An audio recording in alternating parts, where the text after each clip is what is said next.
Welcome to the Top 10 Garden Show with Ken Lain. Listen to Ken's tips, tricks, and garden shortcuts guaranteed to make your gardens more beautiful than ever this year. Now welcome your host, Ken Lain.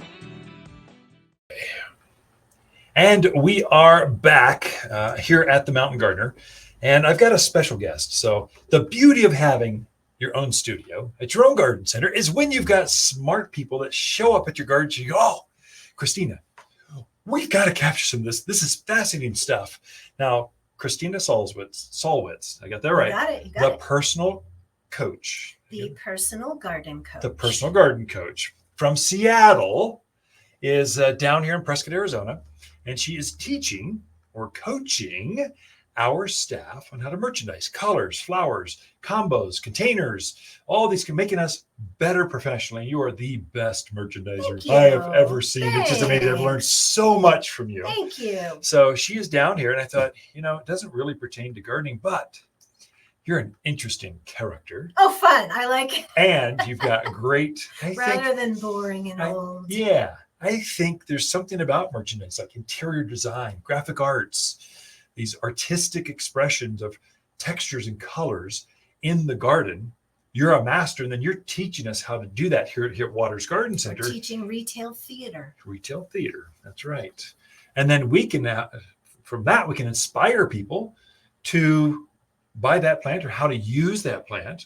And then it makes us better horticulturalists. We're going, hey, look, this color goes with this. This is a good combo. They go in the full sun. These are companion plants. Exactly. And so how did you get into this business? Give us the backstory, because listeners, they want to know.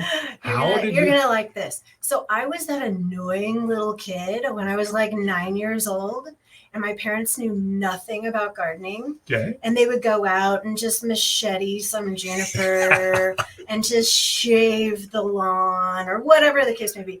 And I would be that little 9-year-old who would see the weeds they missed. Of course, I'm a Virgo, so like there's that. There we go. But I would say, like, seriously? Like, really, Mom? This is all you got? Like, you're not gonna, like, really? I think we can do better. And I think it was in the mix from a very young age. And then I was going to go into fashion merchandising. Oh, interesting. And I was going to go to New York, and I didn't want to be a designer so much, but I wanted to work in fashion, but merchandising.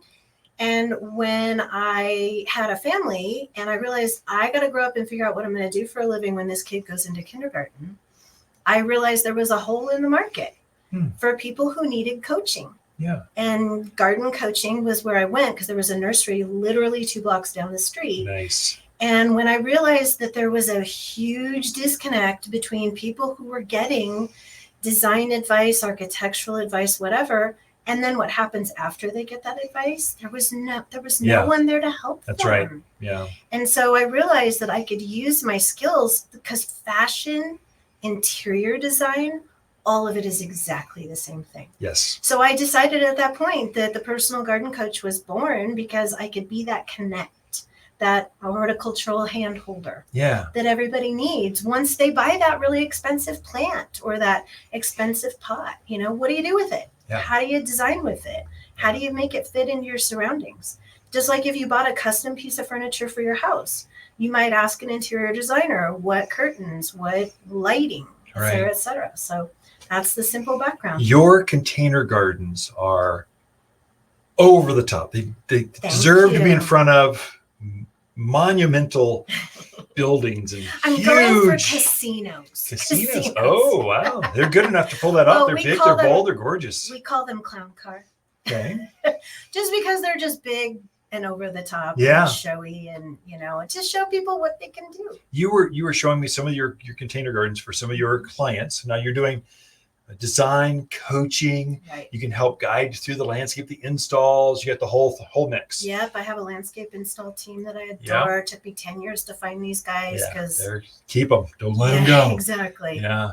So then you should send some of those photos to me and I'll share them on our Facebook, social, Instagram, that kind of stuff. I'll hashtag you and get you recognized. Not that matters in Arizona. I know. I was going to say, you're going to have to apologize to everybody. We can amplify. It's the same product mix. It really is. The same flowers, same perennials as yours is there. It truly is. So it's just how you use them. Right. It's the only difference. I found that you don't have as many rules when you plant things, you're going for color combos and heights and birthday cake and layering and overflowing. You've got more dimensions that is to containers. Super astute observation that I really appreciate, because I have found over the years that people get super stuck on the old-fashioned fine gardening magazine filler spiller, which is great if you're a beginner and you don't know what you're doing. But the thing that people got stuck on was in the 80s, you'd have a Dracaena spike in the middle with geraniums marching all the way around it, and that's what they think they have to do.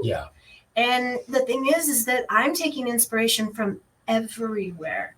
So I really like to show people Asian flower design, because you might have everything in a left-hand L shape or a right-hand L shape, and you might not have your big centerpiece in the middle. So there's no rules. There's really no rules. As long as you're getting, I always say the easier way to think about it, 3 heights, 3 colors, 3 textures. Oh, that's good. I'm going to use that. But that's the exact same thing as your landscape. Yeah, sure. That's right. Your trees, your shrubs, your perennials, your ground covers. You're just mixing up the colors, mixing up. It's all exactly the same. If you were looking at your interior design, you'd probably pick a wall color, a textural accent, and maybe a color accent, and mix those 3 things up. As long as you have the right proportion.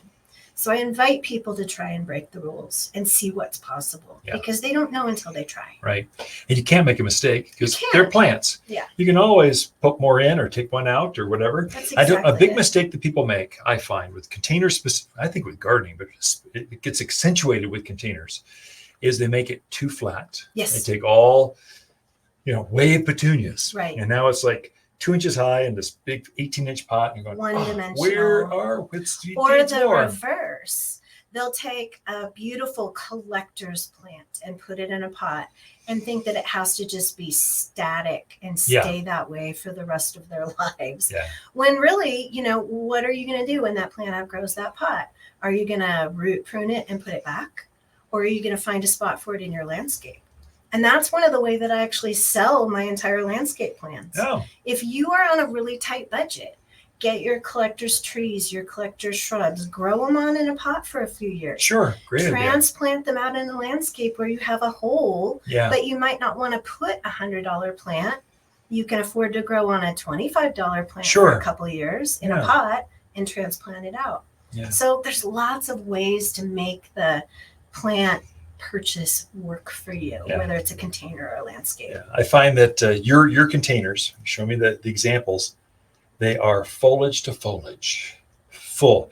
You said, hey, I just potted that like an hour ago, and it looks like it's been growing there for years. It's amazing. So that's key. That's absolutely key. What's a recommendation you can give to folks? So you touch them root to root? You have them foliage to foliage, or how do you know how many to put in a container? There you go.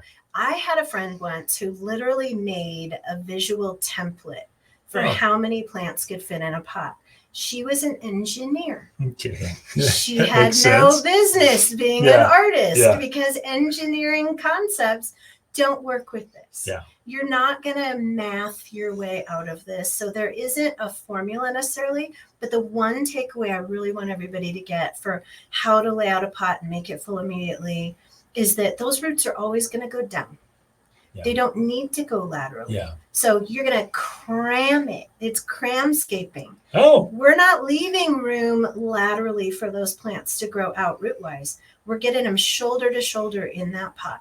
Gotcha. So let's just say a 20, 30-inch pot, 20, 24-inch pot, that could have 15, 18 plants in it. Cool. Wow. From Amazing. 5 No gallon wonder. to 4-inch. Yeah. It's going to be crammed full. Same thing, though, can be said for, you could take a giant hanging basket and take it out of its hanger and put it in a pot and have an instantly full pot too. Yeah. But I mean, foliage first, just saying. Yeah. Wow. Start with the foliage first and you'll never, ever go wrong. Yeah. I did actually have a fairly large pot on our back patio, had lantana in there, and I know how big they get. They get pretty full. And I'd grown it for a month, and it still wasn't doing the trick. And I went, okay, that is it. I own a garden center. What am I doing? I put 4 more lantanas in, and it's the most glorious spot on the entire patio now. Right. Just because I put a few more in, I just got impatient. Yeah. We live in America. Yeah. we can have our cake and eat it too. Right. So it's we can have all the above. We are out of time. My gosh, Christina, I didn't know it'd go in this direction. I love how you make our people, my staff, better. Oh, thank Our you. store is going to shine and look better from this point forward, just because you were here visiting us. Thank you for that. Yeah. Thank you so much. Christina Salwitz with the Personal Garden Coach from Seattle. You're tuned into the Mountain Gardener. We'll be right back right after this. 10 minutes, just like that. Sweet. Thank you for doing that. Yeah, no problem. Water's garden companion plants for August are radio red salvias, trumpeting vine, and butterfly bush. Monarch and swallowtail butterflies flock to Water's butterfly bush with spectacular 8-inch flowers filling the yard with fragrance and beauty. Heat, drought, wind only make this shrub bloom more. Tough enough to grow in clay, but hardy enough to shine in containers. With so many colors to choose, every yard should have at least 2. You'll only find impressive butterfly bush at Water's Garden Center in Prescott.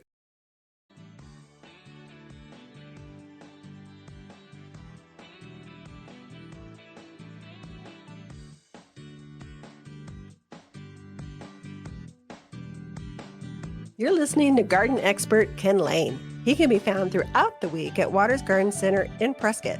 Thanks for tuning in to the Top 10 Garden Show.